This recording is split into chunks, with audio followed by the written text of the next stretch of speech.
Okay. Okay.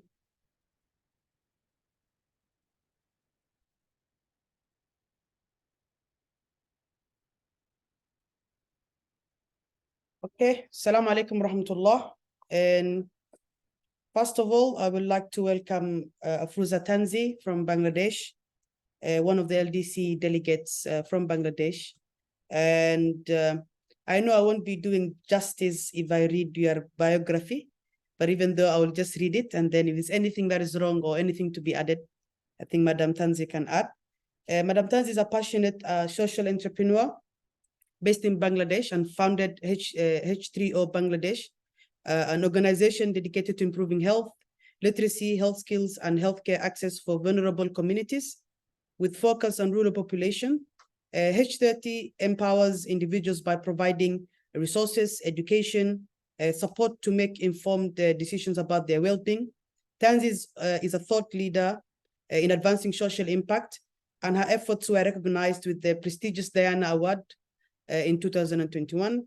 She also served as a Bangladesh Peace Ambassador at the One Young World Summit in Manchester in 2022, and actively contributed to the Doha Plan of Action at the United Nations Fifth Conference in these developing countries in 2023. I think I've done justice. Tanzi, if you need something to add, you can add. Other than that, I welcome you to the Institute of Climate and Environment Center. This climate conversation is actually for us to get to partner with a lot of intellectuals and activists like yourself to give us more detail on what your work on climate change is and how we together effortlessly can change in bringing change to the climate change in our region and of course internationally. And other than that, Tanzi, welcome. You'll have a presentation, as you said, introduce yourself if I've not done the justice. And then from there on, we will have a presentation from your side. And then we'll go on the questions that we have, the climate conversation that we'll be having between me and you. And then we'll be having a Q&A at the end. So Tanzi, welcome. Thank you so much, Hamza. Thank you. Hi, everyone. I am Tanzi, and my friend dear Hamza did a very good job describing what I do, so I'm not going into that much. Thank you so much for joining the session today. I'm talking from Bangladesh. I hope you all know Bangladesh. It's a country in the Southeast Asia. It's a very small country with a very big population. So it's a very good country to start working for achieving the Sustainable Development Goals. That's what I'm doing since the age of 19. And today I'll be talking a little from the experiences I had working in the vulnerable communities, especially with women and children. So yeah, I'll be going to a presentation. And before that, I would like to thank ICE Institute for inviting me and for arranging such an impactful conversation between the young people. So just let me know when my screen is visible. Okay. I think I need access to share the screen. Okay, we'll work out on the access.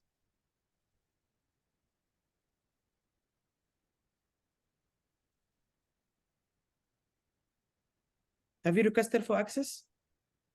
I did. Okay. So it just says the host disabled participant screen. So there is no option for requesting for access. Okay, what we can do is you can share it with me and then I can put it from here. Okay, so it's the same presentation that I sent you. Do you have that? Okay, let me check.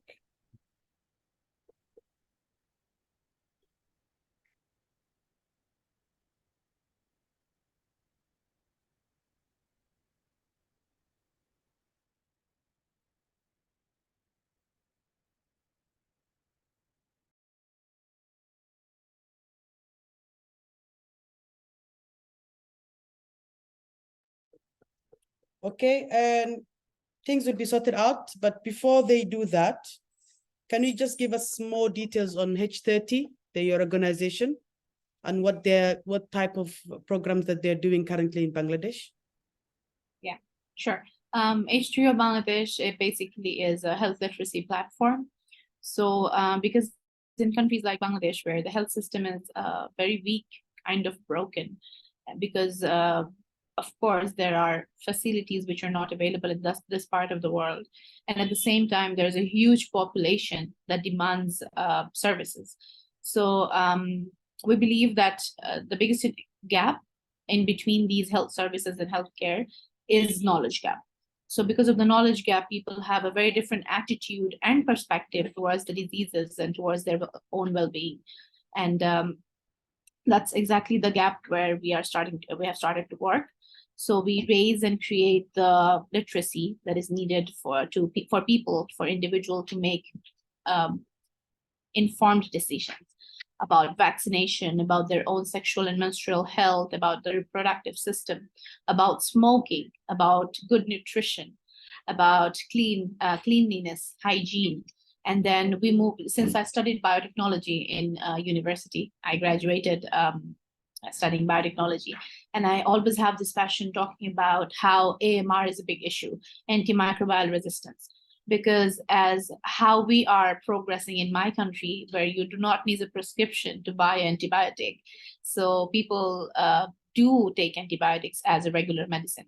But if this continues for a long time, then we will be losing the resistance from the antibiotics.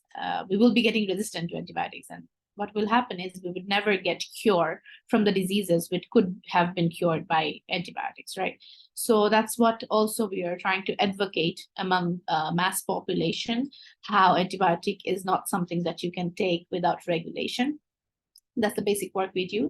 In the rural populations, I work with rural women to talk to them about their SRHR, sexual and reproductive health. We do talk about those things. We talk about cervical cancer, breast cancer, which are tropical cancers. That means you can resolve these cancers and early stage screen these cancers if you have the awareness. So you don't need healthcare support for that necessarily. So we are trying to raise awareness on those topics, how you can early detection of breast cancer, cervical cancer is possible from your own home, from the comfort of your home. So yeah, that basically was what H3O is doing. Right now, my team is very busy doing a campaign, a mass population campaign for dengue. So I'm sure that even if in the African region, we know how mosquito is a big issue. We have malaria, chikungunya, dengue. Bangladesh currently has a scenario with dengue, which is kind of an outbreak. So WHO has already declared this as an outbreak in Bangladesh. The hospitals are full. Every place you would not get seats in the hospitals or even diagnostic centers, that children and all kind of vulnerable populations are mostly affected by dengue. And I do believe that this also has something to do with literacy, with knowledge, because if people could be aware about how they could prevent it, they could have prevented it before it happens. But dengue is not something that you have to end up in the hospital. Right.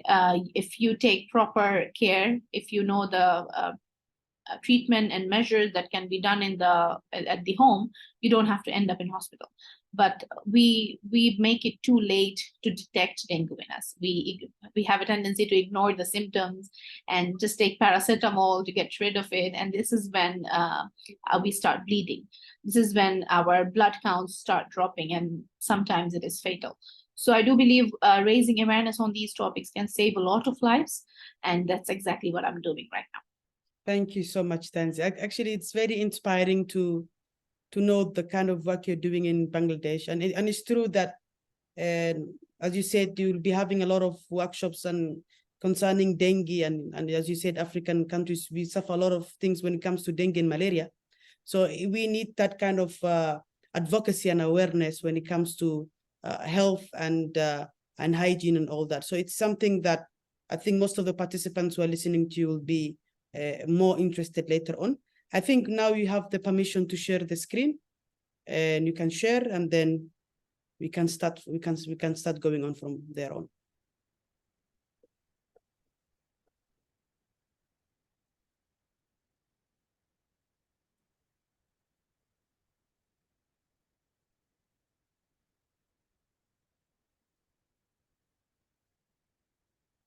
It's not giving, still, I think there's something with my settings. Your settings, right? Yeah. We'll try from here also. So if you can, maybe I can send you. That might Okay. be easy. Huh? We do have Should I send you the? we do I have the do. presentation. We'll just Oh. gonna connect it now. Okay, perfect. I have a question. Do we have more participants? Can I see their faces? That would make my session easier for me to make it interactive. Okay, they're setting up. They will be joining from downstairs very soon. Okay, perfect. Okay. Thank you. No worries.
I think we are having a bit technical problems, but what we can do is go ahead with the conversation, and then while they solve the technical issues, then we can include the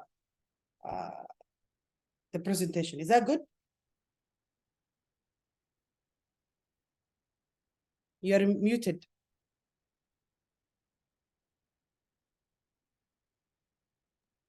Let me try sharing the screen one last time. Okay. If I can do that, yeah. Okay, fantastic then.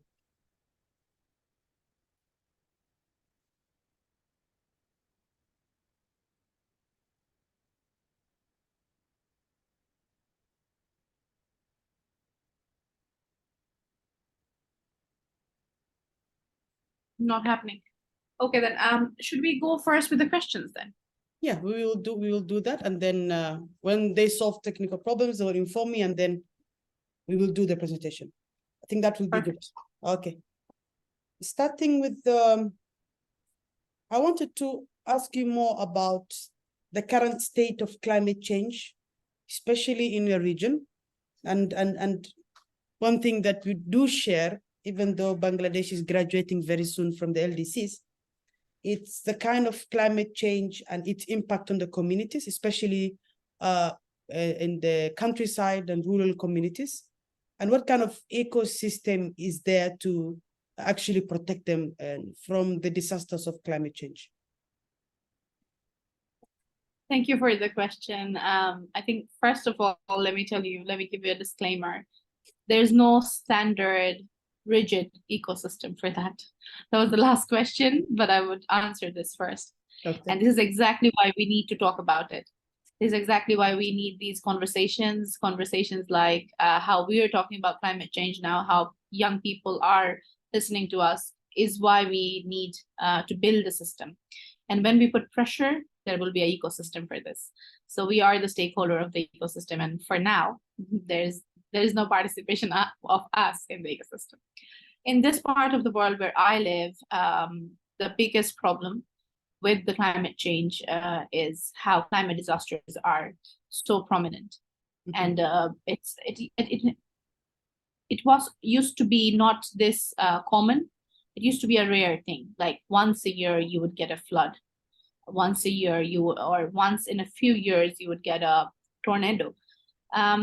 You can tell that the climate is changing. You can tell how the Mother Earth needs our immediate actions when you see there's flood happening every year. And it's not a flood that you can ignore. It's so disastrous that it takes lives, it takes communities, it takes infrastructure in the rural areas. And there was a time when flood only used to affect the areas nearby rivers and sea, and it would never affect the urban areas, the urban communities. But now is the time when, even due to extreme rainfall, you would see urban areas flooding. And that's a very clear proof how there is no ecosystem. Because if there was ecosystem for drainage, if there were ecosystem for all the water bodies to be connected and to be purified, for the rainwater to be harvested, then this would not have been a problem. So yeah, in the part of the world where I live, it's very vulnerable towards the climate disasters. And if you look at the numbers, if you look at the news, Pakistan has faced a very big flood last year. Where I come from, I'm currently living in Dhaka, in the capital of Bangladesh, but I come from a smaller city. And in my city last year, it was a flood that no one had ever seen before. So my father is 75 years old, and he was telling me, I would have never imagined that a flood like this can happen to my city if I didn't live up to this date. So yeah, that's the scenario, and this is when you know that we have to step up and we have to do something for the communities. Because if today in 2023 the flood is so disastrous and it's taking hundreds of lives, 5 years time from now, not even 10 years, 5 years time from now, when it's 2028, it will take thousands of lives, one flood and thousands of lives. And it's the same scenario with tornadoes. I would not say that the health issues are anyhow not related to this. You see mosquitoes are more stronger now. They're changing their strains. Why is that? It's also because climate change. It's also because how we have more rainfall and there's more breeding spots for the mosquitoes. It's also because how humid it is. In humidity, they grow faster. They tend to breed more. It's also how our Earth, the temperature has risen in degrees. So yeah, even it's 1 degree plus for the Earth, that's 10 degrees for the per day temperature. So, and we can feel it every day, right? That climate change is happening. I don't think it's something that we can ignore, because it used not to be so much heat. Be ignored before, but now things are it's just very clear. No way to be ignored. It's so much heat when it's summer. It's so much cold when it's winter. So yeah, it's the same. It's just like other parts of the world, even more invulnerable. But in my part of the region, it's the same. I think it is very interesting that you have mentioned on the kind of development and infrastructure that is not there when it comes to ecosystem. And most of the rural areas don't have the pleasure or they don't have the capacity to have all those infrastructures. And we do share the similar aspect when it comes to infrastructure and building all those sewages and making it more I think more better for the people to have those kind of infrastructures. But I think when it comes to ecosystem, as you mentioned, is a lot of humidity that is going on. And I think we shared that part on, yes, I think the students, our participants are joining us. I think you can see them. I can. Yes, you can, right? Hi, everyone. Hello. Yes, okay, they can hear us, very good. So I was saying that it is important for now for us to have those ecosystems to be built on hand. And it's something that not only one stakeholder can do it, but rather an effective efforts for all of us to work on. Moving forward, continuing on that conversation, and I wanted to know how can communities can engage and stakeholders actually can participate to be more effective into climate resilience and adaptation initiatives. How can they be more involved in those sectors when it comes to stakeholders or government or CSOs or youth organizations? How can they be more effective when it comes to climate resilience? Yeah. I think, of course, there's a lot of stakeholders involved in the whole ecosystem if you want to standardize the system that we have never thought before. I don't know how we never thought before that we need an ecosystem to manage everything we have in this art. But when you think about the big fishes in the ecosystem, that's not even the governments, that's the businesses. Basically, the businesses run the governments. And if we can have thoughtful, if we can have passionate, climate resilient, and climate concerned businesses, not only social businesses, but all the big businesses, this would have become very easy for everyone. Because when a business that has employed 2,000 people, if they start becoming climate concerned, automatically the employed 2,000 people becomes climate concerned, because they are the biggest taxpayers of the country. When they become climate concerned, the government is bound to become climate concerned, right? So the key, of course, youth are key factors, government are key factors, policymakers are. But if one person's or one stakeholder's change can make a very big difference, that is businesses. And I believe that's where we really lag behind, because businesses only care about making money. They're not social businesses. If it has to go over people's life, if it has to go over the climate, the environment, the sustainability of the art, they don't care. They only need their money to be coming, the revenue to be generating. And that's where we are making such a big mistake. And of course, when we suffer, that's also when the businesses will be suffering. So yeah, that's I like the word that you have used, climate concerned businesses, because it's something that not a lot of people are aware of. But when it comes to be climate resilient, those businesses are the people who should be making the difference.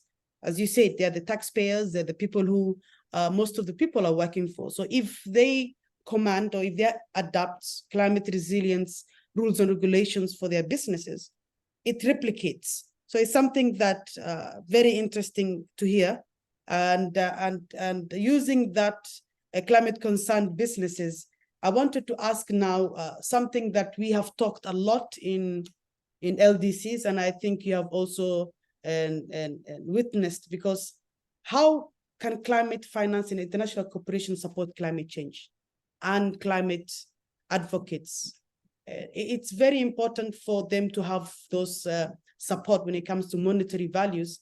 But in a sense, you think that the international communities and those organizations that are working on climate change and advocacies are far distant. There's a distance between them.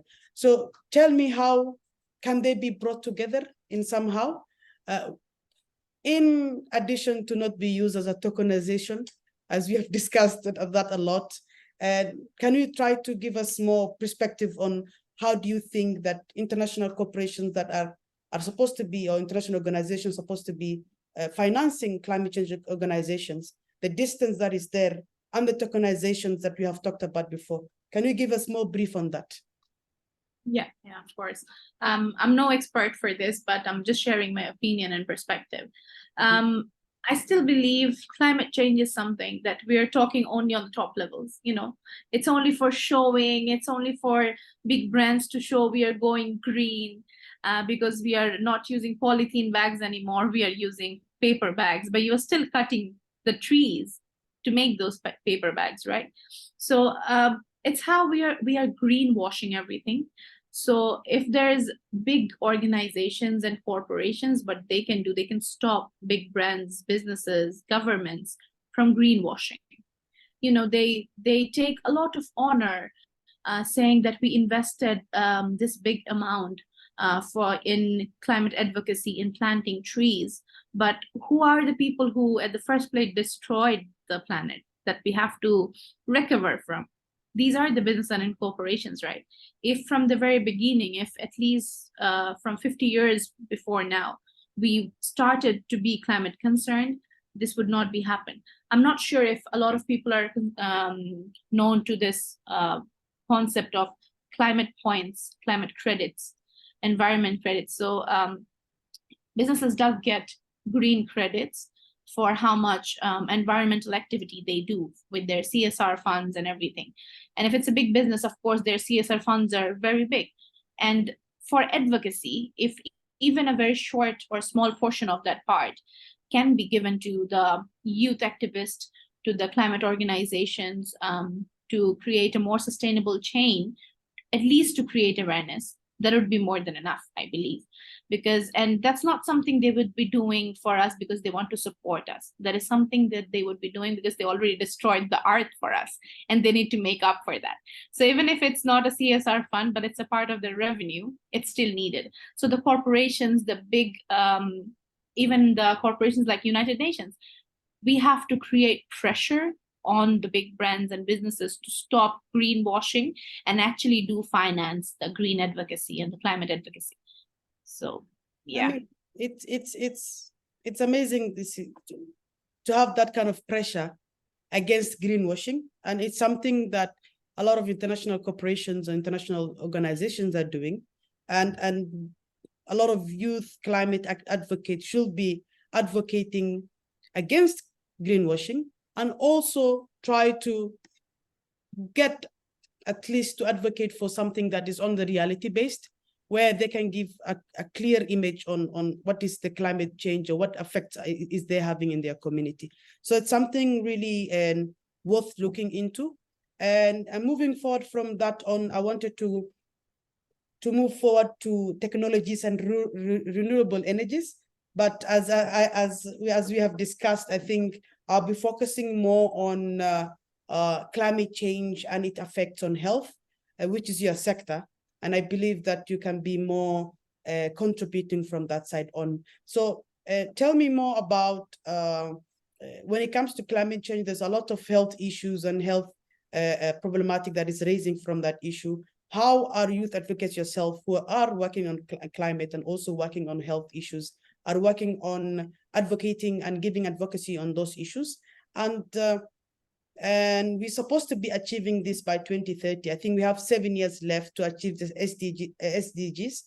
What kind of gap is there when it comes to the developing world that we are in and the developed world in terms of health sectors, and what kind of environmental issues that it's being faced by rural communities, or the communities are being affected daily by climate change?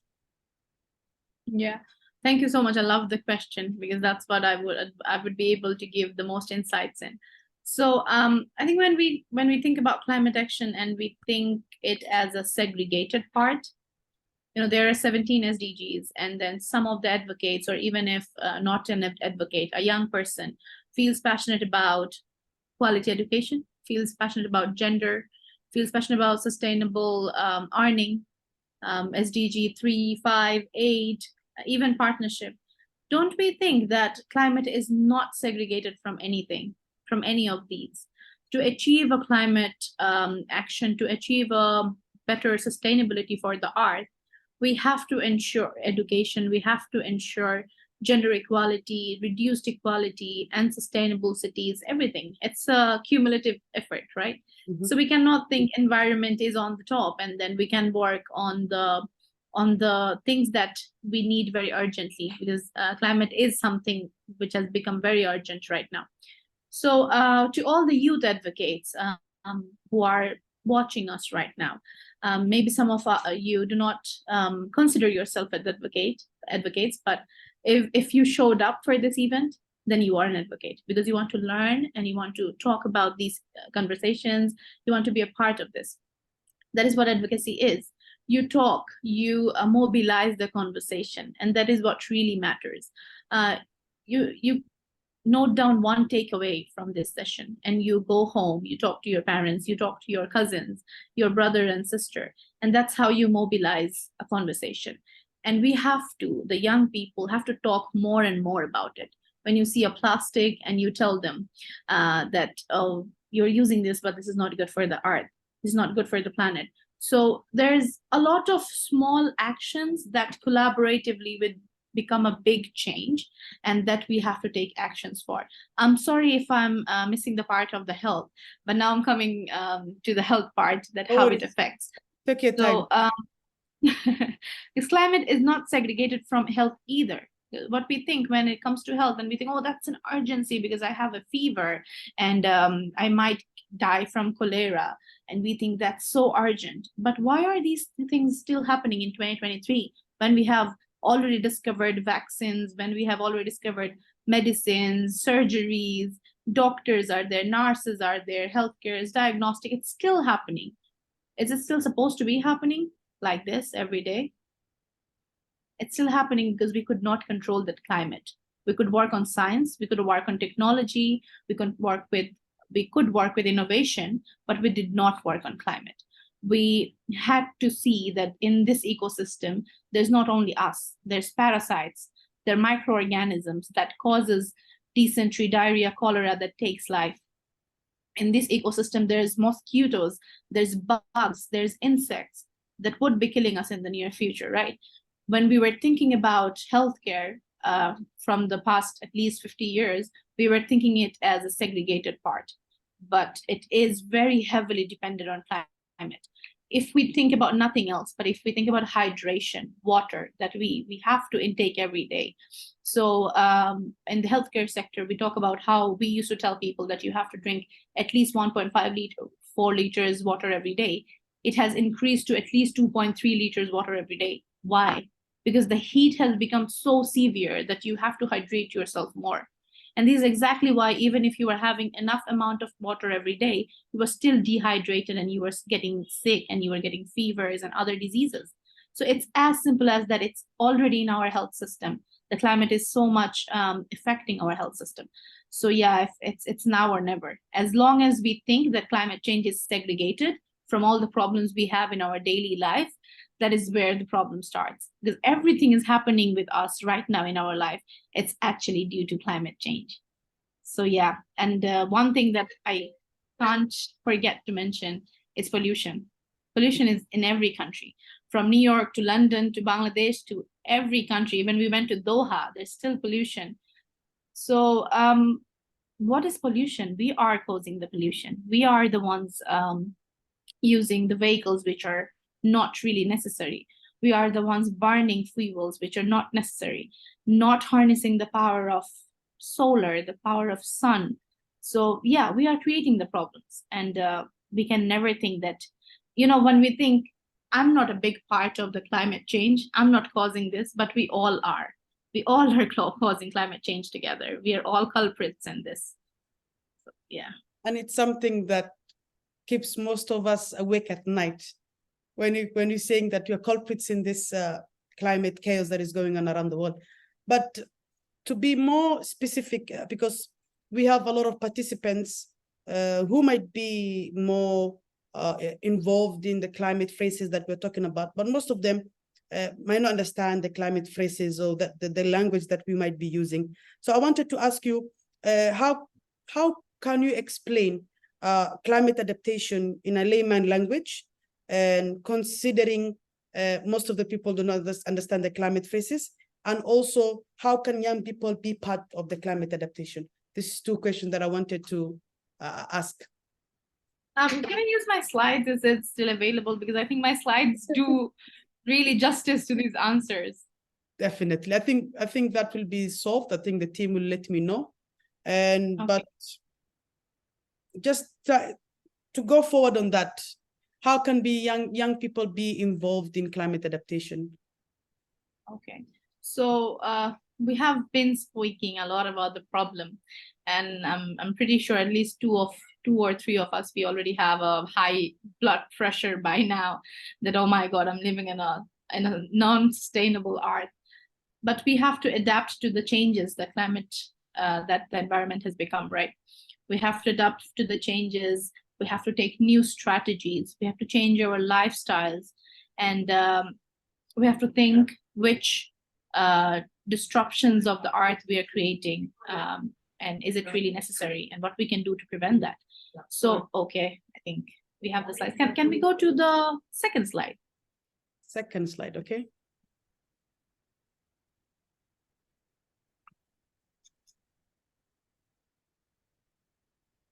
Second slide, yes. Fantastic. So for every young person, there's actions that we can take in both individual level and in community levels. So first we have to learn what is climate resilience. So for the climate resilience, what has been done to the climate, but we have to resilient towards it. We cannot be stopped, right? And for that, we need to anticipate, we need to prepare ourselves, we need to plan a response, we need to advocate and recover from what has been done to the earth already. And by how?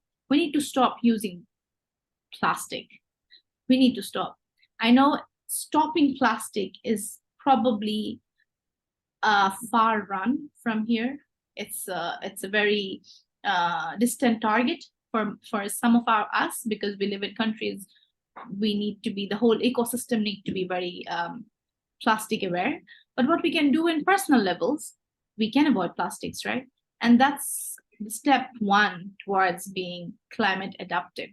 That, you know, my previous generation, or even my own generation up to this point, has used enough plastic. But from now, I have to stop this in my own individual level, and I will help some other people from, you know, sorry, my phone is beeping. And I have to stop at least some other people to from this destruction.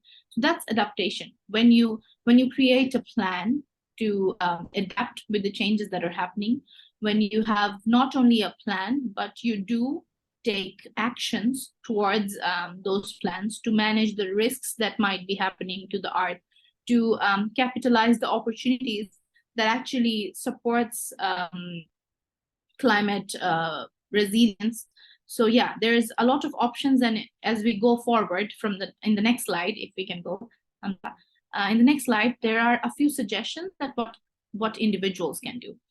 We can be energy efficient, right? We can save energy. Put pressure in your offices where you go, that let us save as much as daylight possible. Ask them to make your office hours from 7 a.m. to maybe 3 p.m. Is it? Yeah, 3 p.m. So that's how you use the most of the energy. You use the sunlight that you have, and you do not have to take, use electricity, at least not the lights during the day. Imagine if a whole world starts the day from the moment the sun comes out, how much electricity we could have saved every day. Just imagine that. So we have to be energy efficient. If you cannot put the pressure in the corporations, in the offices, in the institutions, that's okay. You as a person in individual level, try to be energy efficient.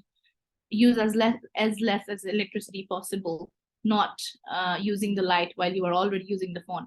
I tend to do something, and I'm trying to get out of this habit, that I would turn on the laptop or the TV. There must be something playing, and then I'm on my phone.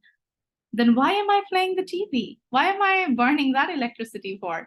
So yeah, I'm pretty sure a lot of us have this tendency. So this is how we have to act carefully, be energy efficient, and that's something, an adaptation strategy that we can do in individual levels. We have to think about sustainable transportation. If you are healthy, if the heat outside is not too bad, cycle to your office or to your classes. If you cannot cycle, maybe walk. If you cannot walk because it's too far, walk halfway through. The much pressure, the less pressure we put in the fuel system, fuel for the transportation, the much we save for the future generation. So it has to be sustainable transportation. Walking, cycling, electric vehicles, those saves a lot of electric vehicles actually use energy, but it's still far better than burning fuel for transportation. So we always have to think in a manner where we would be putting less carbon footprint, right? talk about carbon footprint, I just assume that everyone knows what carbon footprint is. If you do not know, that's a homework for everyone who is participating today. Go and look it up, what is carbon footprint, and then count your carbon footprint. How much carbon footprint are you creating every day? There's water conservation, there's waste reduction. Water conservation, let me give a very simple answer to that. So last week, there was a flood in one of the areas in Bangladesh, and flood is caused by excess water, right? And at the same time, we were asked as a development organization that can you bring us bottles of mineral waters because we are in scarcity of drinking water. So there's flood causing because there's raining. It's raining heavily. And at the same time, you are not harvesting the rainwater. You're asking us to get you bottled, plastic bottled mineral water to drink. Isn't that crazy? This is exactly why we do not think about harvesting the natural resources that we already have. And that's where we make a big issue. When it's the rainy season, try rainwater harvesting. You don't need a big plant. You don't need a big harvesting plant for taking up the water from the rain and then use that. Use in a small scale. Maybe use it in the toilets of your schools. And that's how you do conserve water. That is a resource for our art. Then there's waste reduction, because ultimately waste ends up where? Ends up in the art. If one person is wasting so much in one day, imagine how everyone in the earth, every single person is wasting every day. And it's not only our regular life wastage, there's industrial wastage, there's healthcare wastage, there's education where we are wasting papers. So there's so much waste every day. In individual level, cut down your waste. Try to use reusable stationaries, reusable straws, reusable water bottles. There is one thread that recycle, right? There's one word. Try to recycle. If you are not feeling like wearing your old clothes, maybe do not buy a new cloth. You take a cloth from your friend, wear it, because you need something new in your life. You do not need to buy another thing. So this is something we call purchasing power. You do not have to use your purchasing power when the earth is going down. We all have purchasing power to get a new water bottle, to get a new pair of clothes, a new pair of jeans. But to make that new pair of jeans, we are actually wasting so many liters of water. And is it necessary? It's really not. Only because you do not feel like wearing the same jeans every day, you are buying a new pair of jeans every other month. And that's creating more demand in the garment sector. That's creating more pressure in the water and industrial waste. So try to reduce your waste. There's local food sourcing. The more local we can go, the more green it is. You buy local food, you buy local production, artisans, artisan maids, your clothes, everything. The more you can go local, there's less transportation, there's less carbon emission. And this is how you, in your individual level, you actually adapted a strategy to combat climate change. And lastly, of course, plant trees and vegetation. So we are continuously eating, having fruits and vegetables, crops, and do we really ever think, where is it coming from? Like someone is really working hard to grow that food for us. So whenever you can, wherever you can, plant a tree, because that actually is needed, because no matter how much we try, as much we consume, we can never cover up for that. But that doesn't mean that we would never try to cover up. We have to take small steps. So yeah, this is some of the individual level adaptation strategies that I wanted to share with everyone. If we go to the next slide, there's a community level adaptation strategy. Yeah, there's climate resilient infrastructure. So I do understand some of you might get frustrated like me when we're talking about it, because we do not have the strong, powerful hand to talk about or to be a part of the infrastructure, urban planning, or even making a garden. But the youth for today will soon become the policymakers. will soon become engineers, will soon become the urban planners, or even will have agricultural jobs. And everywhere you are, you will have a say in the table. Make sure you do advocate for urban planning and climate resilient infrastructure. Do study a little about what are climate resilient infrastructure. It's using the natural resources where you are not actually causing any harm to the earth. That's the climate resilient infrastructure, where you are using eco-friendly resources to create a building, to make a bridge, to create a sewage system. For urban planning, in any urban planning, there has to be enough source of oxygen, not too much pressure on the oxygen that we have, because everyone needs to breathe. There's very little oxygen that we have in supply, and everyone is trying to breathe from that. This is exactly when there's an imbalance, because there's so much carbon dioxide that we are at the same time giving away, right? We can build community gardens. There are smaller, now I'm coming down to smaller community level steps. We can always create a community garden. 10 friends of you become in a group, plant a garden. It can be very small. 10 trees can still make a garden. But these community level activities does make a huge difference in not only the climate or in the carbon system. It does make a difference in here, in the head, how we think, how we plan, how we change our lifestyle. There's early warning systems. In the community levels, we have to set up a very strong system where we know when there is a disaster coming, and as a community together, we can be ready for this. We can be resilient for this. If there is a flood, we need to have infrastructure where everyone can go for a shelter. If there is a tornado, we need a system where we know the warnings and we know where to be safe and when to be safe. So these are the systems you can be a part of when you grow up, when you become an officer, a system, and like anywhere you work or any job you have, any business you do, you will always have a say on the table. Make sure you talk in a green manner. Lastly is education and awareness. That is where I think me, Hamza, Okash, who are participating in this conversation and arranging this conversation, we are standing. We are creating education and awareness. We are advocating climate change. Because the more we talk, the more we change the perspective, the more we change the attitude towards the problem. So we can never stop talking about climate change. Make sure when your friend is a big consumer of plastic, you do speak up. That, do you know, I attended a conference, I attended a seminar where someone from Bangladesh was talking about how plastic is harmful. When you give a reference, that do click the mind rather than you directly telling your friend that, hey, don't use plastic. That might be, less effective. So be vocal, use your voice. You have it for a reason, and you can use it for advocacy. When we think about advocacy, it sounds like a very fancy word, and we think, oh, that's not something that I am doing. But we all are advocates, trust me. Whatever we do, it is advocacy for the community, for the friends group, for the family, for the neighborhood. So make sure you use your voice for a better reason. Create awareness through your word of mouth. Lastly, community-based adaptation plans. So starting from education to making an infrastructure, there's so many steps.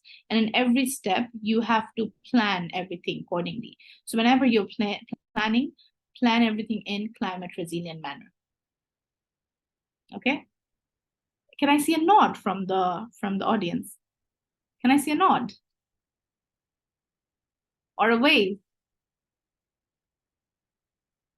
Do you know what a wave is? Can you wave to me? I think the audience in the, okay, yeah, some of the waves. I think first row doesn't want to wave at us. That's fine. I think we have advocates in the last rows.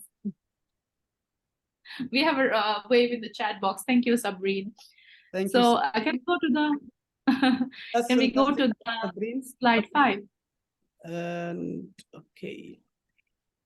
I think the slides are still being shared, right? Yeah. Okay.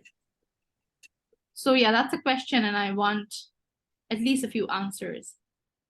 So now you know the community level actions, now you know the individual level actions. So which action are you taking? Can I get a few answers? Can I get an answer from Sabrine? who are active in the chat box. Which action are you taking? Can everyone write one action at least in their notebook that you think is doable for you and you want to take it immediately? I'll count till 10. 10, 9, 8, 7, 6, 5, 4, 3, 2,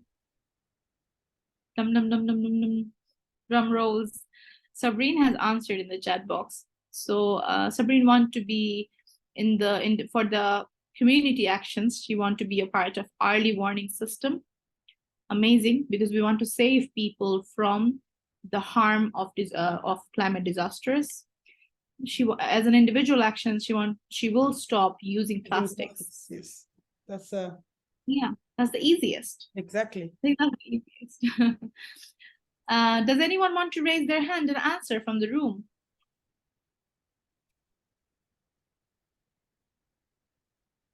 Nobody? I think they're preparing hard questions for you. Maybe they're busy preparing the questions. Yep. So I think I need to disconnect before the question answer session comes. Yeah, so let them just prepare questions. Please do prepare your questions. You can also ask in Somali. We will be translating for Tanzi. Marka wixii su'aalo la qabo insha Allah iska diyaariya ama luqadda Englishka ama luqadda Soomaaliga. Qofkii marka su'aalaha waa muhiim in qofka su'aal weydiiyo. Ma xumo marka inuu wixii la garan waayo, laakiin inaad su'aal qabtid oo istaagtid oo qofka la hadashido wixii adiga aad fahmi weyso aana weydiisid taasaa muhiimadda ah. So moving forward, I just wanted to squeeze in a question before you continue the presentation, if that's okay with you. Yeah, sure. Go ahead. I wanted also to ask you on emerging trends that is going on now on how to on having adaptation strategies in climate change. What kind of trends or what kind of ways is the adaptation is being taken? Example of you said before, but I wanted to just to get to know from your side what kind of trends are going on now that advances climate resilience or climate adaptation strategies. Yeah, I think I would mention two trends. One is youth becoming more vocal, advocacy, because a lot of organizations, they're recognizing the advocates who are working for a social betterment. There's a lot of young people who feel encouraged and appreciated for taking actions. And this is when a lot of advocates are coming up, talking about climate change, talking about other sustainable development issues. And that's making a huge difference. And I think that's a very good step moving forward. There's another, which is thrift shopping, recycling, using paper straws, taking reusable cups to the coffee store. We do see trends like that. And I do believe these are for a very good cause, because consciously or unconsciously, these trends are making us living a more sustainable life. So when we are following trends like that, we're actually supporting a sustainable consumption system. So yeah, I think less plastic is the biggest trend we need to follow. So you have to have a reusable straw in your bag all the time. That's just too stylish and fancy. So you can use that. You can always use your, carry your own cutlery, the reusable cutlery, so you don't have to use that plastic spoon and fork. And those are even uncomfortable to use, the plastic spoons and fork. So you always carry your own cutlery so that you don't have to take the plastic cutleries, right? So these small trends, which luckily the influencers, the media people, the people who want to show us a different lifestyle which is sustainable are promoting, and this is a very good promotion. And if more young people join this movement, we will be moving forward in a better way. Fantastic. Thank you so much. I think we can continue with the slides. Yes. Yeah. I will be ending very soon. And before ending, I want to give two ideas to everyone participating today. One is green job, and other is gender equality for climate action. So about green jobs, do we know what green job is?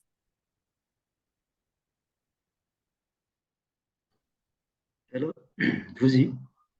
Yes, hello? Yeah, this is Muhammad Hassan Noor joining from Garowe, Puntland, Somalia.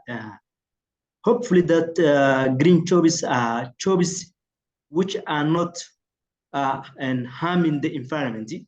For example, in smart agriculture and trade in plants or just the trading on and things which are not harming our environment.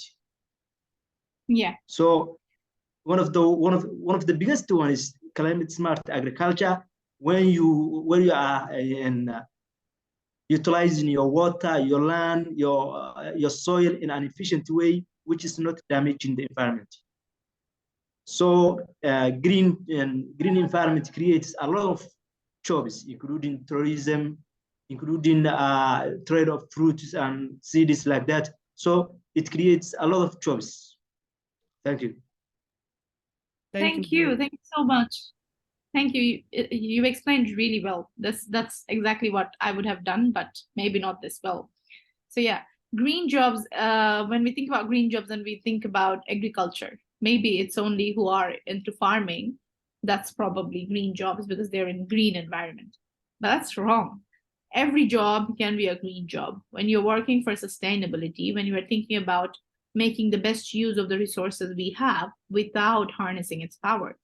So you can be an architecture, you can be in architecture, you can be an architect and still be having a green job if you use the natural resources, if you do not hamper the environment that we have. You can be a doctor and you can still have a green job if you do make sure in your occupation you are not creating a lot of plastic waste, you are not using a lot of energy, you're creating more transportation, burning fuel, then your job is a green job. Green job is also all the innovators, all the innovators who are working in the farming sector. So farming sector is something that has never stopped evolving. From the beginning of the mankind, farming sector has never stopped evolving. So now, as in the modern agriculture, we do use fancy things like vertical agriculture. We do use aquaculture, aquaponics, and many other things, right? And everything that you do with agriculture, which is promoting more green, is green job. So whenever you are moving forward to professional life, you're graduating and you're looking for jobs, try to look for green jobs. Try to look for jobs where your daily work will not hamper the sustainability of the art. And that's what green jobs are. Can I go to the next slide, please? So if you look about the definition of green jobs, I would just read out the answer that green jobs encompass a wide range of professions from renewable energy technicians to sustainable agriculture specialists and environmental scientists. These occupations not only address the challenge possessed by climate change, but also spur economic growth, drive innovation, and promote social well-being. So, for example, someone who is selling reusable straws, reusable paper cups, reusable straws, reusable cutleries, isn't them having a green business because they're promoting a greener world. So yeah, it's not only with the jobs, it's also with small businesses that can be green businesses. So moving forward in our life, we have to think about having green jobs and green occupations. Can we go to the next slide? And this is what I'm most passionate about, and I really wanted to talk to everyone, the gender equality. When we talk about climate, I already mentioned that we cannot think climate as a segregated part. Across the globe, women are very disproportionately affected by the adverse impact of environmental degradation. When there's a flood happening, when there's a tornado happening, when there's landfalls, when there are landfills, there's so much happening every day due to climate change. And don't you think the mothers, the wives, the daughters, they are the ones most affected? They are. The girl child who used to go to school, and then there's a tornado that happened in that area, and then the school's shut down. When the school starts, by that time she's already married off to a man, because her family was struggling with keeping her in the house, so they married her off with a man. These kind of things, we think that these are not very common, but these are actually very common to some parts of society. And we have to acknowledge that gender equality has to be ensured and established in the climate action scene.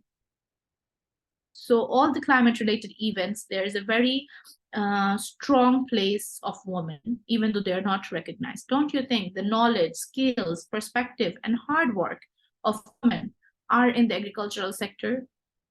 Because they are making us building climate resilience.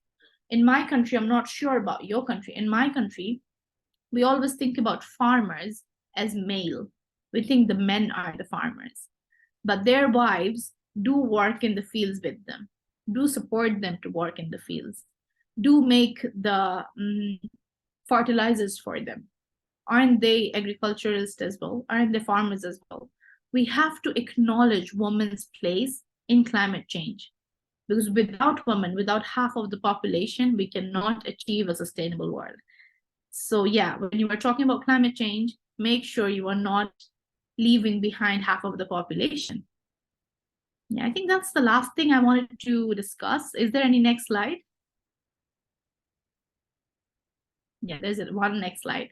This is the last slide that I want to end with, that it is an urgent call to action. We have to start taking action now, from individual level to the community level, and we have to stop in the policy making level. There's no in between, and there's no looking back, because we have come to the point when it is now or never. It's already too late. So yeah, step up. We are still young. We still have the chance to explore, make mistakes, and recover from that. So we have to think green. Thank you. Thank you so much, Tanzi. I think that was very, very well presentation. It actually explained the questions that we had in more details, and it's something that covered all areas that we were planning for them to understand. And you have covered very important, which was the gender equality for climate, and it's something that needs to be worked on, especially in the developing countries, to at least have that kind of representation to be there. And another thing that you have discussed was the green jobs, and how individuals, in individual level, we can participate in climate strategies, and how companies and organizations or communities can be involved in climate strategies, and how they can improve themselves in a more sustainable manner.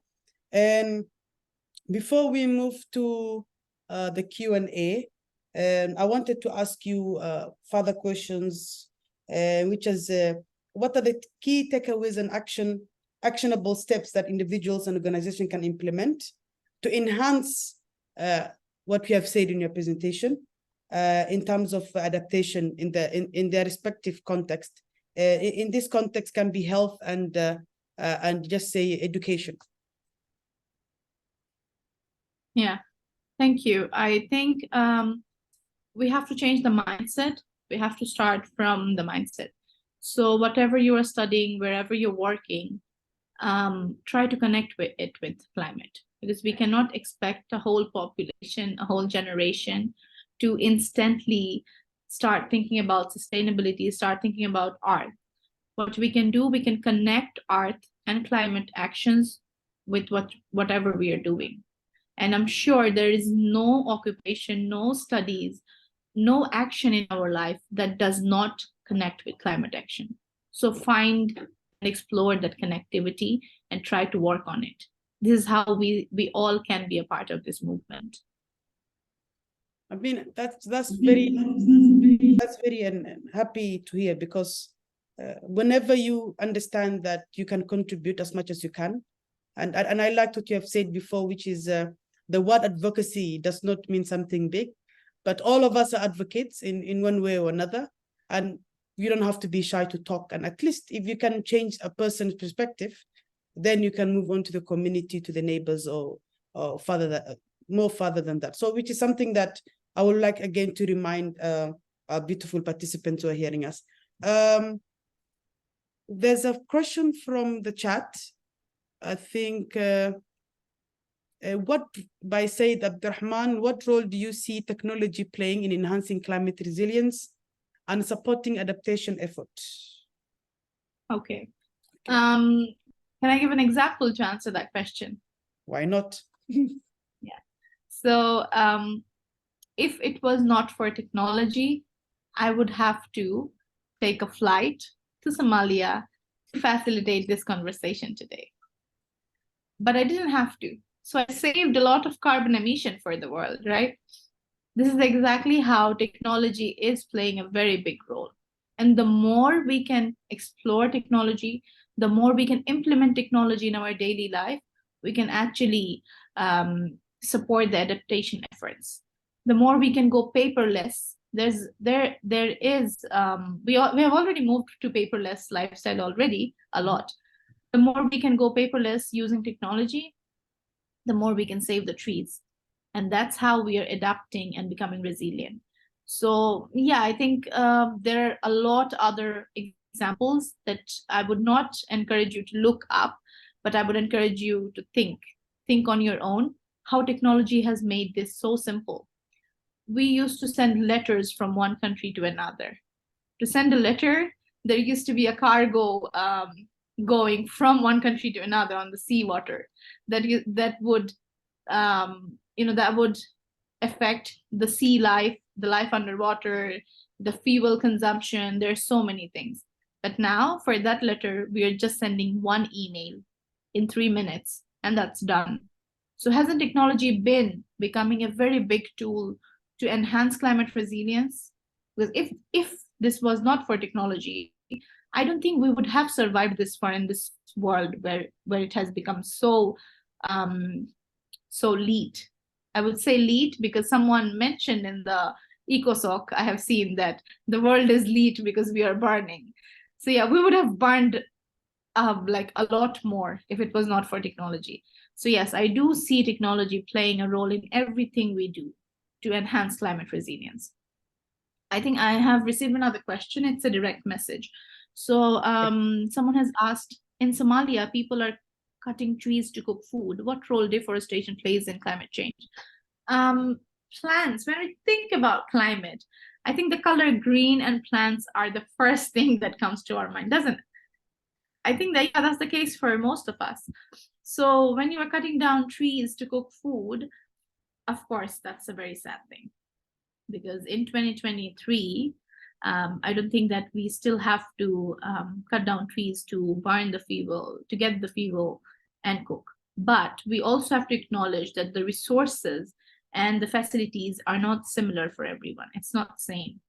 Maybe someone who is burning down a tree to cook food is because they cannot afford any other option, or even if they can afford, they do not have access to any other option. So what we can do from our part is we can give them more access, we can advocate, and we can try to make a connection between making clean fuel accessible to everyone so that no one needs to cut down trees to cook food. Because we have to stop deforestation. We have to stop trees from cutting down, right? And it's not only in Somalia. I want to acknowledge that it is also happening in my country. It is also happening in India, Pakistan, in Nepal, because yeah, we think about convenience in the short term. We never think about the convenience in the longer term. So when you cut down a tree, maybe you need to cut down a tree for something, make sure you plant another tree for that. So yeah, that's the answer. Very good. And I think we already started having the questions on hand, so I don't have to announce that again. I think there's someone raising his hand or her hand. Please unmute yourself if you have a question. Yes. Yes, Mr. Hamza, if you can help us interpret or translate what I'm saying, because of it could be easier to the audience and for her to understand. I will talk Somali or speak. Su-aasheedu waxay tahay maxay u adag tahay wadamada oo soo koraya ama wadamada yaryar inay fahmaan waxa la yidhahdo climate resilience, yani ay umalayaan wax oo ayaga loo keeno oo shisheeye ka ah oo alien ku ayaga.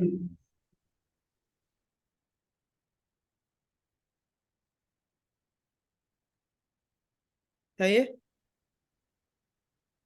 Did you get the question or ku celiya?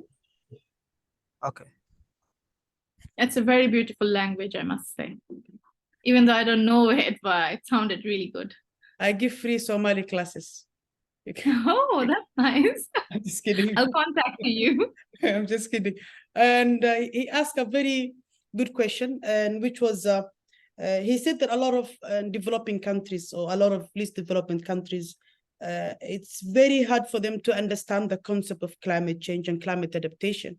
And most of the people don't have equipped education on that. Maybe they think this is a foreign thought that is being taught for them, or is being taught in the education system, or something that is foreign to them. So how can you deal with that kind of challenges when it comes to giving people advocacy and awareness of climate change, but they misunderstand the concept that you're trying to advocate for? I think that's the question, if I'm right. Yes, we have other questions from the audience. So if you can do for us a favor, hal mar waa israacsiinana. Okay, dear. Okay. I think you have that one down, noted down, Tanzi. We will just do the questions 2 by 3, and then you will answer it one time. Okay. Next question, Muhammad Hassan Sama. Yeah. Okay, Muhammad. Okay, thank you everybody here. The climate change experts say humans are both the cause and solution of climate change. So what can we understand from this statement? Okay. Okay, Muhammad, that was a very good question. One more question.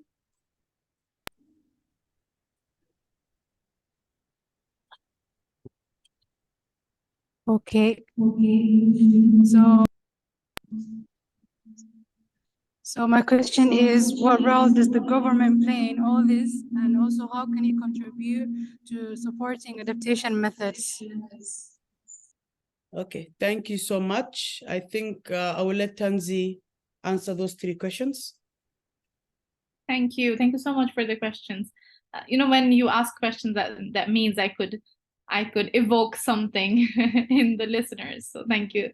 The first question, if I'm not wrong, was asked. Hamza, can you mention that again, please? The first question was on he said that in the least developed countries, people misunderstand climate change. Yeah, They I always remember think it it's now. a foreign entity for them. So how can you make them understand in a way that is not a foreign idea or foreign ideology, but rather something that is affecting their normal lives or their rural communities? Okay. Okay. So yeah, thank you. I think that's a challenge that we face for a lot of things to be spoken, right? It's same about gender, it's same about youth having a voice, that people think, oh, it's some Western idea that we are trying to bring in our part of the world. So the only way we can break this barrier is by talking about it, is to advocate. So to become an advocate, you cannot expect that something is already established and you would talk about it and make it normalized. So the more we talk, the more we normalize the situation. When you are speaking, you don't speak as an outsider. You speak as a part of the problem. You tell them, have you seen how there's so much climate disasters happening in our country these years? Well, that's very sad. Why is this happening? I have read somewhere this is for climate change. Or maybe it's not only America and Europe that is suffering from this. It's probably us as well. So we are also facing, so we have to take actions. This is how you make people feel welcomed to be a part of the problem and of the solution. You know, you don't feel and you don't sound like an outsider. So you have to talk more about the things, to normalize it, to make it very adaptive for our mindset, because we have a certain standard of mindset that what we learn, and we cannot unlearn that. But we have to prove that the more we learn, the more we have to unlearn as well, because we were taught so many wrong things, and we were taught not to be open for new discussions, for new topics. So yeah, we have to implement the unlearning method as well. I would also like to mention one thing: when we were advocating, try to speak from as micro point as possible, because there's a lot of things being on the other side, being on the advocacy side. We think that, oh, it's a common sense, so I didn't mention. But know that not everyone had the same facilities growing up. Not everyone had the same access growing up. So a lot of things that does feel like a common sense to you might be a very new thing to someone else. So even if you are speaking out of fact, a common sense that you have known for your whole life, still when you are mentioning it, mention it in a way that if they do not know this, you are the first person that you're telling them about it. So yeah, that's the answer to the question number 1. I hope it answers. Yes, that was very clear. The second question was how government is helping. What role is the government doing when it comes to climate resilience and adaptation? Yeah, I think we cannot say that no government is taking any step towards it. Maybe it's not in their priority list, but all the governments has actually taken small or big steps towards climate adaptation. It's not because it's their choice, because they have to. Because when the climate is going down and the earth is going to destroy, it's not going to leave someone's country behind, right? So yeah, the government is taking action. An example that I can give you, that youth advocates like me, like Hamza, like Okash, we were invited in a policy-making conference. That means that advocates are being included, the advocates who talk about climate change. And this is how you see where we never had a chair on a sit on the table. Now we have at least a seat on the table. Maybe someday very soon we will all have a say on the table, right? So this is how governments are taking small steps. And it might be because they want to, it might be because they have to, but the good thing is it's happening. So yeah, I'm pretty sure that every government is taking small or big steps, and we have to be the advocates who are promoting and encouraging the governments for doing so that they continue doing that. Thank you so much. Before we conclude this, we will have one last question. Sorry, Tanzi, and then please, the last question from Sabrine. Oh. Yes, you have a question?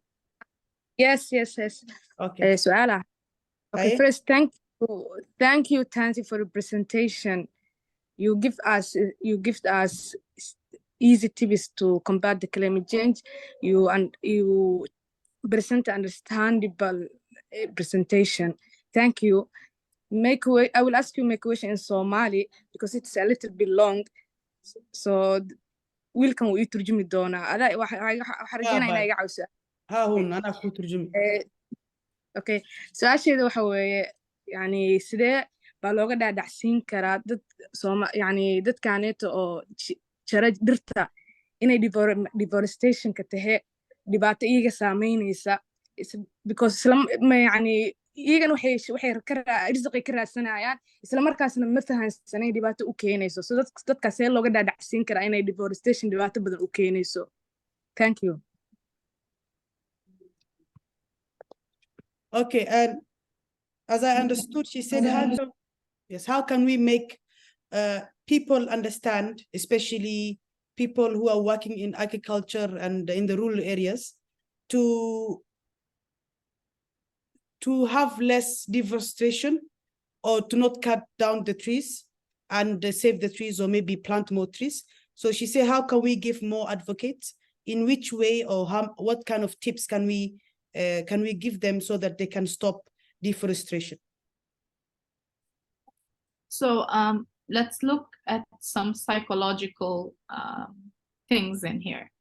The lifestyle, the mindset that we have for ages now, we cannot change it with just one advice.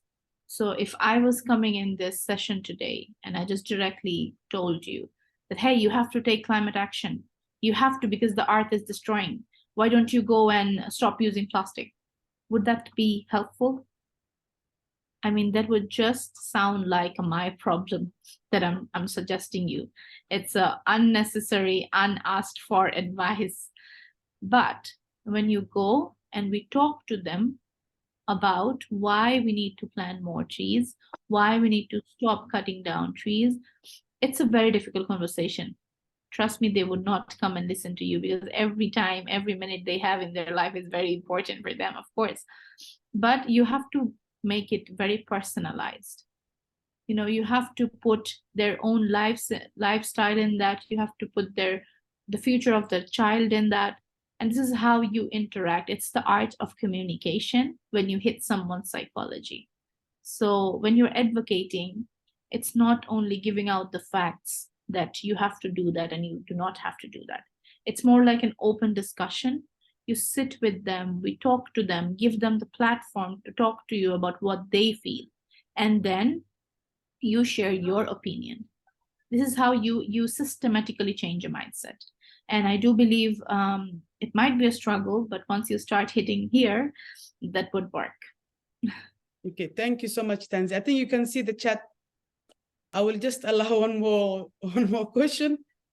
So one more So question. sorry, I wish I could give you more time. No, I mean, it has been interesting, and I think they have understood much more from the presentation. So we will just allow one more question from the audience, and then we will be wrapping up soon. Okay, so one more question. Yes. Okay, AC. Sorry.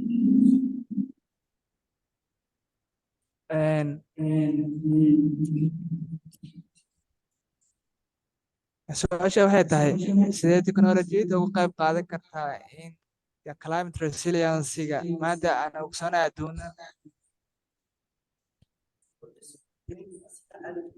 Okay. انت سميع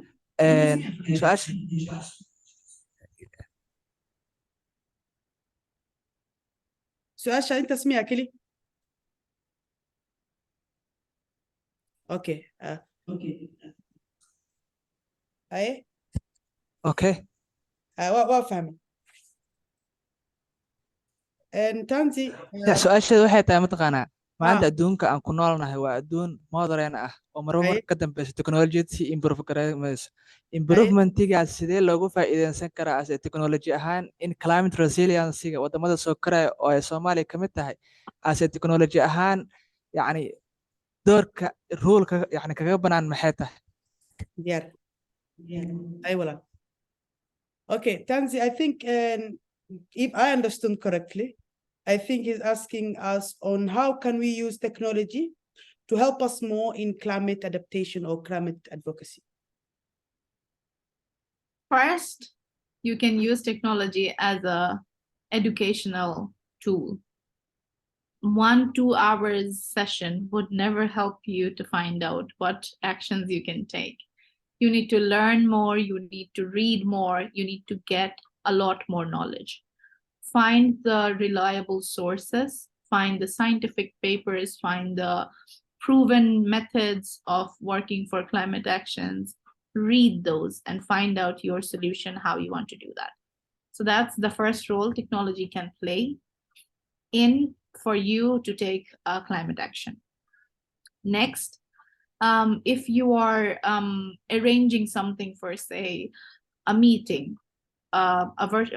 like a coffee conversation, what you can do, just plan it virtual. That is how you're making less carbon emission. What you can do to use technology as a tool is to gather a population and advocate for them on an online platform, just how ICE Institute has done. You see, that's less carbon emission. So technology has so much power. I just spoke about the very silly and regular things that you can do. There's so many other, there's AI that can change the world. There's so many other tools and options, and you have to figure out using technology to which technology you want to use to advocate for climate action. So yeah, use it as an educational tool, use it as a educator for you. That's how you find out. I think, thank you so much again and again for joining us, Tanzi. I think within this 1.5 hours that we had you, I think it's not enough for us. So hopefully we'll be seeing you more and more. And thanks to ICE Institute for organizing the climate conversation initiative that will be going on and again for us to bring, for them to bring more people on board on climate and to make it easy and understandable for Somali youth to be advocate of climate change individually or institution or whatever places that you're working, so that at least they have that kind of awareness in their mindset. And before we conclude, and I would like for you to have a last remark or a conclusion from your side and to the audience. Tanzi? So before I give my concluding remark, thank you so much. Thank you so much, Hamza and Okash, for thinking of me when you were looking for speakers and you were finding people who can speak in this. I personally never call myself a climate advocate because I feel like there's so much to do and there's so little I have done. But that's a feeling that we would always feel. So thank you so much for making me feel included in this. And thank you so much for the audience because you have asked very good questions. Is the question answer part that was the most interesting in this whole session. And I'm very grateful for such beautiful concepts and answer and questions. Last remark, as far as I can see, everyone in this room right now, we are young people. And being young people, we can take the advantage of this because we have the potential to learn whatever we want to learn. We have the potential to explore new things, to make mistakes, to try entrepreneurship, to try advocacy. We are lucky in that manner. And make sure you do best use of the potential you have. Because anything you do, anything you are, wherever you're coming from, there's so much you can do for climate resilience because the climate is where we live, what we live. So yeah, it's not a part of anyone, it's a part of everybody. So take the individual steps that you can. Thank you. Thank you so much, Tanzi, again. And as Ukash is saying in the chat, thank you so much, Tanzi, for your valuable time and insightful conversation. We genuinely appreciate it. Thank you for empowering the Somali youth. With that, thank you so much. Mahasanit. Thank you so much. I'll look forward to work more with everyone and with Somali youth. Definitely. Thank you. And we welcome you. Thank you so much, Tanzi, again.